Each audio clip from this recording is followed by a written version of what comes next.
Johnny Depp dhe Amber Heard, avokatët e të cilëve ishin në gjykatë me rastin e divorcit dhe vendosën një datë të re për nisjen e procesit gjyqësor. Për më shumë detaje e shohim bashkë showbizin për sot dhe pastaj do të kthehemi në studio për t'ju informuar në pika të shkurtra për përmbajtjen e këtij edicioni.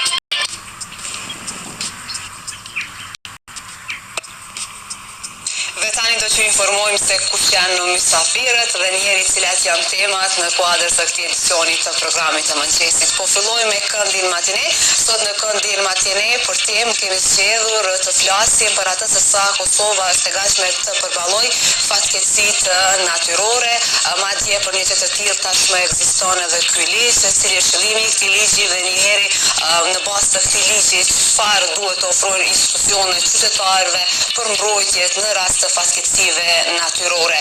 Për më shumë këto detaje do të na shpalosin në studio përfaqësues nga Ministria e Punëve të Brendshme. Më pastaj edhe ju e dini tashmë që mund të çoni pyetjet apo dhe komentet e juaja përmes të linjave tona të drejtpërdrejta telefonike.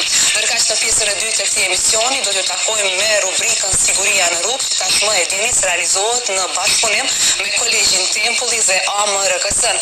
Këtë herë do të flasim në studio me ekspertin e mjekësisë ligjore, zotin Arsim Gërgjaliu, me cilin do të bisedojmë për atë se sa është duke bërë mjekësia ligjore për trajtimin e rasteve sa i përket autopsisë të personave të cilët pësojnë aksidentet rrugore. Në fakt të nderuar shikues, ne kemi marrur shkas nga ajo se nga përfaqësuesit e gjykatave që kemi pasur në studio pikërisht në kuadër të kësaj rubrike, na ka thënë se mjekësia ligjore është duke u vonuar për trajtuar rastet sa i përket autopsisë të personave që pësojnë pranë aksidentet në komunikacion. Andaj juftojmë që edhe sot na përcjellim me fillim në orën 9:30.